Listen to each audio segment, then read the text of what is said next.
Coffee తీసుకోండి. చాలా సంతోషం అండి. తాగరా తాగు. ఆగండి ఆగండి. ఎందుకు? ముందు 2 చుక్కలు తీసి నేల కొదలండి. నేల మీద సాంప్రదాయం అనుకుంటాను. ఆగండి. మళ్ళీ 2 చుక్కలు తీసి తల్లో పెట్టుకోండి. తల మీద? తల మీద ఎందుకు? ఇది సాంప్రదాయమే. కళ్ళు మూసుకొని గబగబా తాగేయండి. ఇది కూడా సాంప్రదాయమే. తాగేశారా? ఇంకో 10 నిమిషాల తర్వాత మీరిద్దరూ ఇద్దరు అలాగంటే ఏరా, నీకెంత ధైర్యం ఉంటే నా చెల్లెలు వెనకాల నువ్వు తిరుగుతావు? నువ్వు వీడికి ఐడియానిస్తావు. అందుకే కాఫీలో విషం కలిపాను.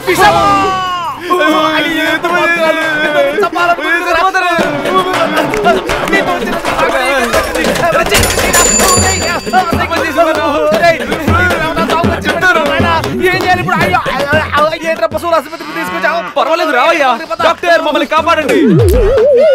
అలా చూడకండి సార్, పాత పని మనసులో పెట్టుకోకండి. ఇప్పుడు ఎందుకు ఇక్కడికి వచ్చావు?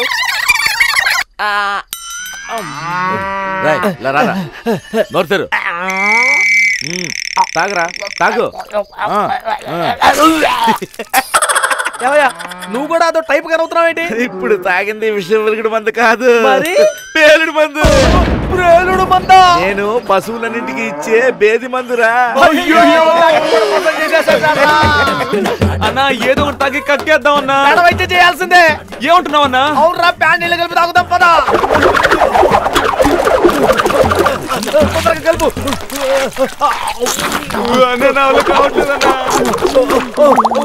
కడుపులో తిప్పడం మొదలు పెట్టి అన్లోడ్ చేసేస్తారా?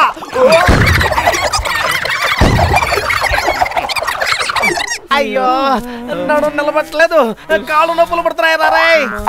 అన్నా విషం బయటకు వచ్చేసి ఉంటుంది కదన్నా. విషం మాత్రమే కాదురా, కడుపులో ఉన్నదంతా గట్టి చెట్టు వేసుకొని ఇడ్లీ తిన్నాం కదా, దాంతో సహా అన్ని బయటకు వచ్చేసినాయి రా. అది నీకెలా తెలిసిందన్నా? నేను పోతున్నప్పుడు లైట్ గా తిరిగి చూశాను. విషం కలిపిన కాఫీ మేమే కదా ఇచ్చాం, అది తాగి ప్రాణాలతో ఉన్నారే. సాంప్రదాయం ప్రకారం అమ్మాయిని అడిగినందుకు కాఫీలో విషం కలిపి చంపాలనుకున్నారే, న్యాయంగా ఉందా మీకు?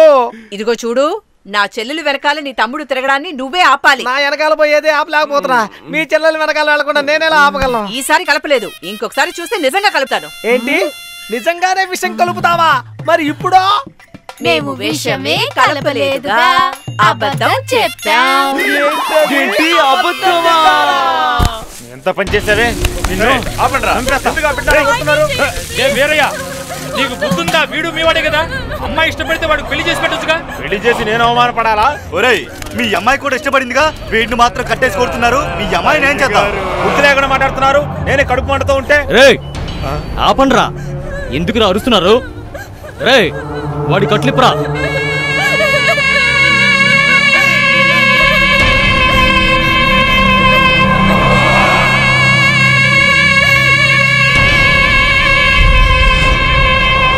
ఆడపిల్లని ఎలా పెంచాలో తెలియదేరా నీకు? చెప్పా పెట్టకుండా పారిపోవాలని చూసిందా గాడిద? రే, అదంతా చెప్పేవారు చెప్తే వింటారు గాని అమ్మాయిని లోపలికి తీసారు. పోండి, అందరూ పోండి. అయ్యగారు చెప్పినట్టు వినకపోతే నరికవతలు పారేస్తారు. ఆపవయ్యా, కన్న కూతురుతో ఇలాగైనా మాట్లాడడం? వెళ్ళవయ్యా, వెళ్ళు. కూర్చోమ్మా.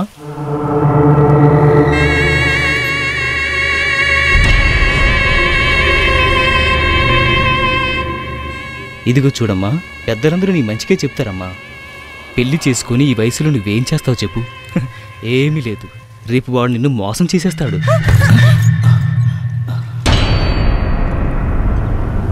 వీడ పెద్ద మనిషి. అయ్యగారు, మీ మాటను గౌరవించిందని చూసారా? నీ కూతురు ఎవరు చెప్పినా వినేటు లేదు. ఒద్దు పొడుగు అందం అన్నీ ఉన్నాయి కాబట్టి వాడు దీని వెనకాలే తిరిగాడు. దాన్ని అనచాలి. ఏం చేయమంటారయ్యా? దానికి నువ్వు గుండు గీయించేయి. అందరూ గుండు గుండు అని ఎగతాళి చేస్తారు. అప్పుడు దాని పొగరు తగ్గుతుంది. ఆ తరువాత నీ కూతురు నీ మాట జవదాటదు.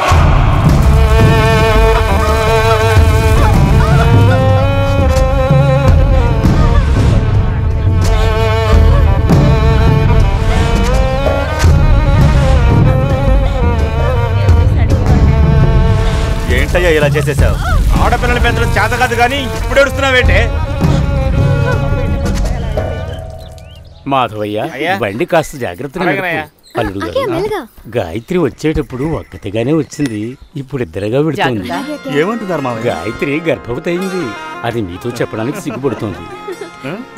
అక్కయ్య త్వరగా బిడ్డను కని నాకు ఇచ్చేసేయ్, నేనే ఆ బిడ్డను పెంచుతాను.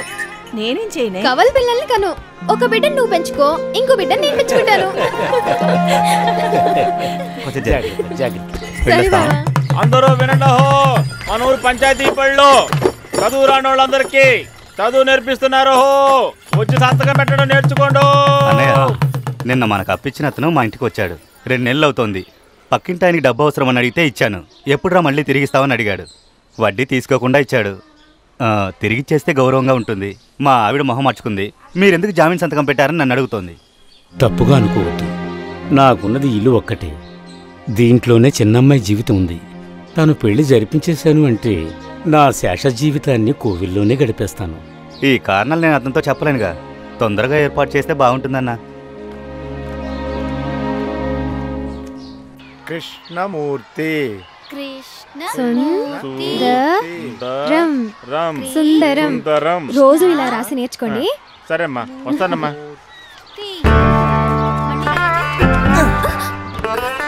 నువ్వు ఏంటి ఇక్కడ?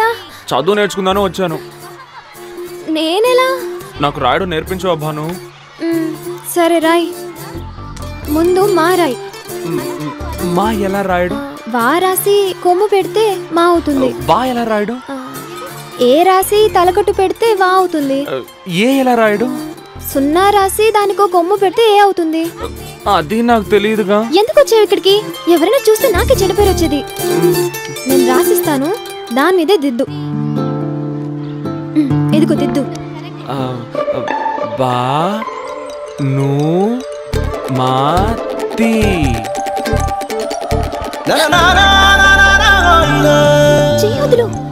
భానుమతి, వదలకపోతే ఇంకో చేయి మీద గీస్తావా? ఇదిగో కత్తి, గీసేయ్. ఈ మచ్చ చూస్తున్నప్పుడల్లా నువ్వే జ్ఞాపకం వస్తావు. నేను మర్చిపోలేకపోతున్నాను భాను. ఆలోచించుకొని నీ నిర్ణయం చెప్పు.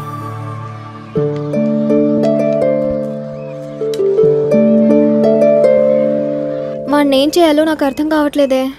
నా వెనకాలే వచ్చావంటే చెప్పు తెగుతుందని చెప్పు. ఎలా చెప్పనే? వాడి చేతిలో ఎప్పుడు కత్తుంటుంది. ఆ రోజు వాడి చేతికి నువ్వు గీత గీసావుగా, ఇవాళ నీ చేతికి నువ్వు గీత గీయించుకో, సరిపోతుంది. ఇలా బాధ్యత లేకుండా తిరిగే అబ్బాయిలకి బాధ్యతగా ఏదైనా పని అప్పగిస్తే భయపడి పారిపోతారు. ఏమంటున్నావే? నా దగ్గర ఒక మంచి ఐడియా ఉంది, అలా చేద్దాం. భానుమత, కృష్ణవేణి, భాను ఏం చెప్పింది చెప్పు. వచ్చే శనివారం డ్యామ్ దగ్గరికి నిన్ను 4 గంటలకు రమ్మంది. తను నీతో మాట్లాడాలట. అయ్యో దేవత, నన్ను ఆశీర్వదించు.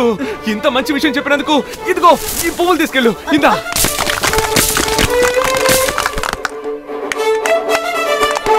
రే ప్రసాదు, రే మురళి,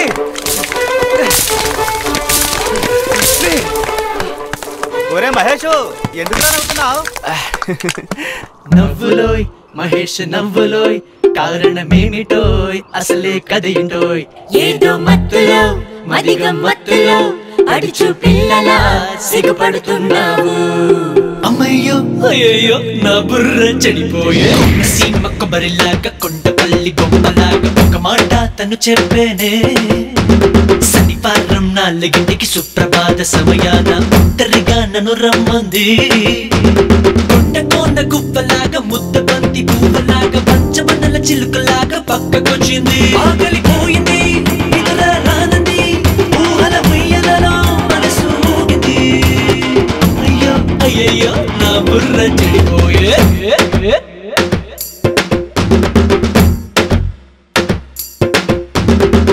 సీమ కొబ్బరిలాగా కొండపల్లి బొమ్మలాగా ఒక మాట తను చెప్పేనే. శనివారం 4 సుప్రభాత సమయాన ఒంటరిగా నన్ను రమ్మంది.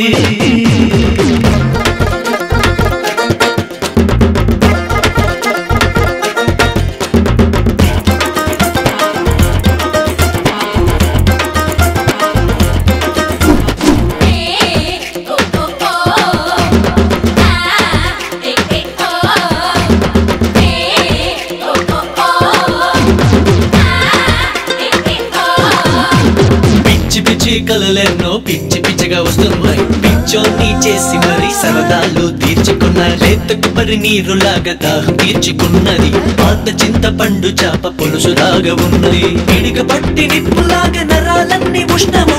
కండ బలం ఉండే బలం కోడి రెట్లు ఉన్నది. ఇళ్ళలోనూ కళ్ళలోనూ తనదే ఓయ్ దర్శనం. నా జన్మ ఫలితానికి ఈ పిలుపే నిదర్శనం. అమ్మయ్యో అయ్యయ్యో నా బుర్ర చెడిపోయే. చెప్పాడు మాటలింటే నవ్వులో మహేష్ నవ్వులో కారణమేమిటో అసలు కథ ఏంటో. ఏంటో మత్తులో అధిక మత్తులో అడుచు పిల్లలా సిగ్గుపడుతున్నావు.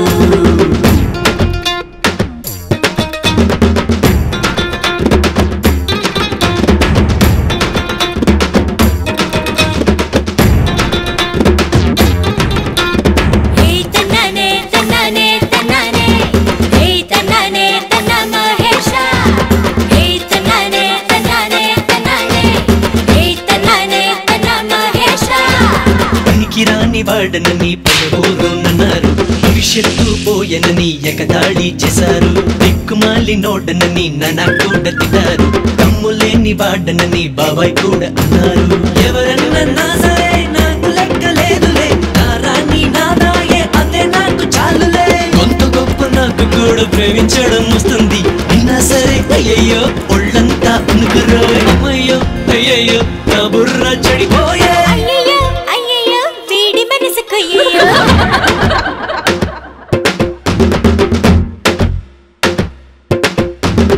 ఉన్న సీమ కొబ్బరిలాగా కొండపల్లి బొమ్మలాగా ఒక మాట తను చెప్పేనే.